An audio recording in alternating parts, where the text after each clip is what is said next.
আচ্ছা, তো আমরা যদি একটু নোটিস করি, আমাদেরকে ওভার কনসলিডেশন রেশিও বা ওসিআর বের করতে বলা হয়েছে এখানে। সো দেয়ারফর আমাদের যে জিনিসগুলো আগে লাগবে সেটা হচ্ছে, আমরা যদি একটু দেখার চেষ্টা করি। আচ্ছা, সো আমার ইনিশিয়ালি কী লাগতেছে, প্রি কনসলিডেশন প্রেশার লাগতেছে অ্যাট পাস্ট, এবং আরেকটা কী দরকার হচ্ছে প্রেজেন্ট হচ্ছে কি effective vertical stress. So therefore আমাকে বুঝতে হবে দুইটা জিনিস, আমি কী কী নিয়ে কাজ করছি সেটা একটু আমাকে যদি জানি। এক নম্বর হচ্ছে আমরা পাস্টের নিয়ে কাজ করতেছি, প্রেজেন্ট নিয়ে কাজ করতেছি। ওকে, আর আরেকটা জিনিস নোট ডাউন করতে হবে, সেটা আমরা অলওয়েজ কী নিয়ে কাজ করতেছি, এফেক্টিভ স্ট্রেস নিয়ে কাজ করতেছি। সো এফেক্টিভ স্ট্রেস কি, নর্মাল স্ট্রেস মাইনাস কত, পোর ওয়াটার প্রেশার, সেটা কি আমার এফেক্টিভ স্ট্রেস। সো এই দুটো জিনিস আমাদের খেয়াল রাখতে হবে, আমরা কি টাইম লাইনটা খেয়াল রাখবো এবং কী নিয়ে কাজ করছি সেটা আমরা খেয়াল রাখবো। ওকে, সো এই জিনিসটা আমার এখানে মোটামুটি বলে দেওয়া আছে। ওকে, দ্য নেক্সট থিং ছিল, আচ্ছা sorry, so the next thing ছিল কি, আমাদের জানতে হবে যে আমরা pre consideration pressure at maximum পাস্টেরটা আমরা কীভাবে বের করবো, সেটার জন্য আমরা কোন গ্রাফটা ফলো করতেছি, আমরা ই ভার্সেস কি এফেক্টিভ পোর প্রেশার বা এফেক্টিভ প্রেশারে হচ্ছে আমরা লক কার্ভটা ইউজ করব। সো দেয়ারফর আমরা এখানে দেখতে পাচ্ছি আমাদের ওয়াই অ্যাক্সিসে হচ্ছে কি ওয়াইড রেশিও, দেন হচ্ছে কি এখানে কি আমার এফেক্টিভ প্রেশার দিয়ে দেওয়া আছে।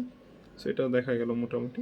এখন এখান থেকে আমরা কি করব, আমাদের যে গ্রাফটা প্লট করা হয়েছে এখানে, এই যে গ্রাফটা, সেই গ্রাফটাকে আমরা ইনিশিয়াল কয়েকটা কাজ আগে করে নিতে হবে। সেটা হচ্ছে সবার প্রথমে আমাদের যে কাজটা করতে হবে, আমাদেরকে এই গ্রাফের ট্যানজেন্ট বরাবর একটা পয়েন্ট এনে নিয়ে আসতে হবে। আমাদেরকে দেখতে হবে যে এই গ্রাফের সবচেয়ে বড় রেডিয়াস যেখানে, বা হচ্ছে কি যে জায়গাটা এই গ্রাফটা সবচেয়ে বেশি স্ট্রেট, সেই লাইন বরাবর আমরা আগে একটা ট্যানজেন্ট আনবো।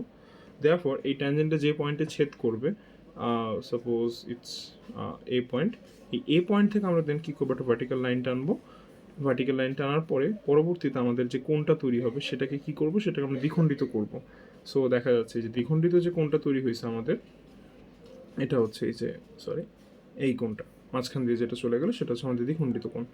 ওকে, সো এই গেল, এটা করার পরে সো আমাদের এই কাজগুলো যদি হয়ে যায়, এরপরে আমাদেরকে আরেকটা নতুন স্ট্রেট লাইন বা হচ্ছে ট্যানজেন্ট আঁকতে হবে। সেটা কি, এই গ্রাফটার সবচেয়ে লম্ব বরাবর যে জায়গাটা তার বরাবরকে আমরা একটা ছেদবিন্দু আঁকবো।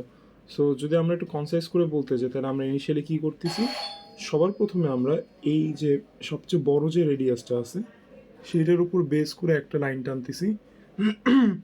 দেন আমরা কি করতেছি, দেন এটার উপর ভার্টিক্যালটা টানা হচ্ছে, এর উপরে হচ্ছে হরিজন্টাল টানা হচ্ছে, সব কিছু ভার্টিক্যাল টানা হচ্ছে, দেন হচ্ছে এটা দুই ভাগ করা হচ্ছে। সব কিছু করার পরে আমরা কী করবো, এটা স্ট্রেট লাইন বরাবর সবচেয়ে স্ট্রেট অংশ থেকে আমরা আরেকটা ট্যানজেন্ট আঁকবো।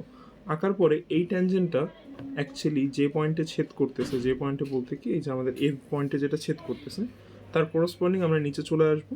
নিচে চলে আসলে আমরা কি পাবো, সিগমা সি প্রাইমটা পেয়ে যাব। এটাই হচ্ছে কি আমার পাস্টের যে ভ্যালুটা। এখন কথা হচ্ছে প্রেজেন্টের জন্য কি হবে।